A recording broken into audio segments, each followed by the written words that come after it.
안녕하세요, 미스깨갱입니다. 오늘은요, 제가 데이팅 프로그램 나는 솔로 출연을 했던 입장으로서 이 데이팅 프로그램에 참여하면, 출연을 하면 뭐가 좋은가, 장점과 단점을 좀 말씀드리려고 합니다. 일단 첫 번째, 장점, 가장 큰 장점이죠. 데이팅 프로그램에 출연을 하려는 목적, 바로 연애랑 결혼이잖아요. 나는 솔로 2기에서도 영수 커플이 탄생을 해서 결혼에 이른 것처럼 프로그램 본연 취지인 연애와 결혼을 통해서 나의 그런 반려자를 찾을 수 있다라는 게 가장 큰 장점이지 않을까. 그리고 두 번째, 나에 대해서 정말 많이 알게 되는 시간인 것 같아요. 우리가 사실 반복된 일상을 하잖아요, 대부분. 그냥 뭐 출근해서 일하고 퇴근해서 좀 쉬다가 다시 아침에 출근하고 또 일하고 이런 식으로 굉장히 반복된 일상이고 또 만나는 사람만 만나고 그러다 보니까 그 5박 6일이라는 시간에 정말 낯선 사람들과 낯선 환경에서 선택하고 선택받는 그런 입장에 놓이면서 오로지 사랑이라는 감정에만 집중을 하다 보니까 내가 정말 원하는 게 뭐고 그리고 내 이전 연애는 어땠고 나라는 사람은 어떤 사람인가 라는 거를 많이 생각을 할 수 있는 그런 시간이기도 하고요.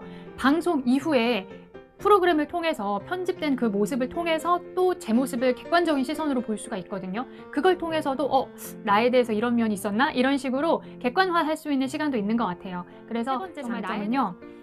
정말 불특정 다수, 그러니까 내가 알고 있는 사람이 아니라 내가 모르는 사람들에게 정말 많은 응원과 또 이런 막 긍정적인 메시지들을 많이 받으면 되게 기분이 되게 좋았어요. 저는 최근 며칠 동안 최종 선택 이후에 정말 많은 분들이 저의 선택을 보고 그리고 제가 선택했던 말들을 통해서 뭐 용기를 얻고 힘을 얻었다. 그래서 자기 자신을 되돌아보는 계기가 됐다. 뭐 이런 감격스러운 말들을 많이 해주셔서 굉장히 그 요 며칠간 행복한 시간들을 보냈거든요. 이렇게 불특정 다수의 많은 사람들이 저라는 사람을 알고 저에게 응원을 해준다라는 건 살면서 정말 겪어보지 못할 경험이지 않을까. 그리고 네 번째 장점. 사실 저는 기자로서 일하면서 정말 다양한 사람들을 만나고 있다는 생각을 했지만 이번에 나는 솔로 프로그램 참여하면서 그래도 내가 한정적인 사람들만 만나왔구나 이런 생각을 또 했어요. 왜냐면 정말 다양한 직군의 사람들, 다양한 연령대의 사람들, 다양한 성격의 사람들을 이렇게 또 한 자리에서 모일 수 있는, 한 자리에서 친해질 수 있는 기회는 정말 드물잖아요. 그래서 저는 이 출연 이후에 남는 것 중에 하나가 또 사람이었어요. 그래서 같이 5박 6일 동안 동거동락하면서 그때 끈끈했던 것도 물론 있지만 방송 이후 여러 가지 어려움들이 또 있잖아요. 그런 걸 통해서 서로 다독여주고 또 응원해주고 위로해주고 이런 과정을 통해서도 또 한 번의 그런 우정 같은 거를 느꼈거든요. 그렇다면 가장 중요한 거 단점이죠. 아무리 장점이 많다고 하더라도요. 이 단점을 극복하지 못하면 출연하는 거는 저는 반대입니다. 가장 큰 단점 첫 번째는요. 방송 시작하면서부터 시작이 됐어요. 뭐냐? 바로 평가예요. 그러니까 이게 뭐 행동에 대한 평가, 얼굴에 대한 평가, 그냥 모든 평가를 다 통칭해요. 그래서 제가 방송 프로그램에 나오는 그 순간부터 정말 불특정 다수의 모든 사람들이 저를 다 보고요. 얼굴은 어떻고, 성격은 어떻고, 그때 행동은 어떻고 이런 식으로 다 평가를 내리거든요. 물론 그 평가 중에서 저는 사실 얼굴에 대한 평가 여러 얘기가 있었어요. 닮은 꼴들. 근데 저는 그게 좀 재밌었거든요. 나도 몰랐던 나를 찾아준 그런 느낌? 그래서 저는 좀 웃음으로 승화를 했어요. 그것까지는. 그렇지만 저의 행동 하나하나에 대해서 뭐 의미를 부여를 하고 해석을 하고 성격은 이럴 것이다 라고 정의를 내리고 막 이런 식으로 오르락 내리락 하는 게 조금 편하지만은 않았어요. 보지 마라. 사람들은 그래요. 그렇지만 나에 대해서 얘기하는 거 안 보기 쉽지 않아요. 계속 보게 돼요. 좀 좋은 얘기가 나온다. 그러면 괜히 또 기분이 괜찮아지고 그 중에 또 안 좋은 얘기가 있다. 그러면 또 울적해지고 이 오르락 내리락 하는 반복되는 감정이 느껴질 줄 알면서도 찾아서 보게 돼요.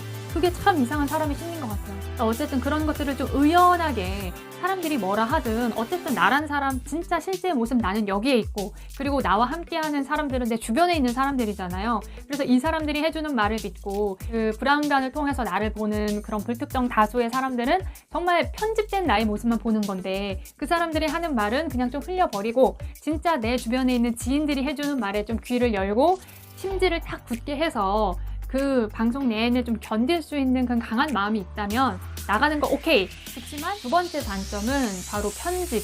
5박 6일간 나는 실제로 이렇게 생활을 했고 그리고 방송을 통해 편집을 통해 보여지는 그 모습은 조금 다를 수가 있어요. 근데 이게 악마의 편집이냐?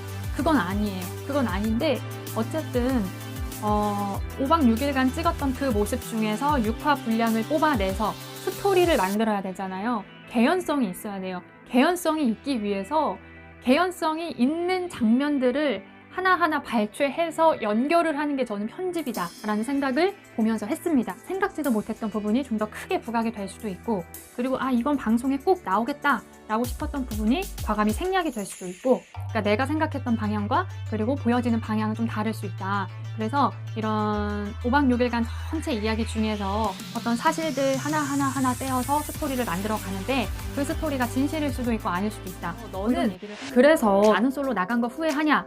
아니면 잘했냐? 뭐 이렇게 결론을 말씀드리자면, 저는 사실 그 5박 6일이라는 시간 동안 일상에서 벗어나서 경험해보지 못했던 굉장히 신선한 경험을 했어요. 대학생 시절로 돌아간 그런 풋풋함을 느끼기도 했고요.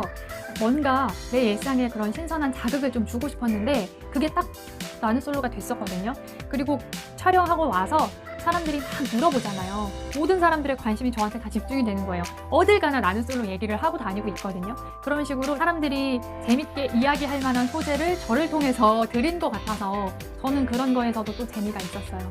그리고 예전에 연락했다가 좀 끊겼던 친구들한테도 연락도 많이 왔었고, TV를 생전 보지 않는 사람들인데 주변 지인들이 막 나는 솔로 챙겨봐서 너무 재밌다라고 해주면 또 거기서도 기쁨을 느끼기도 하고요.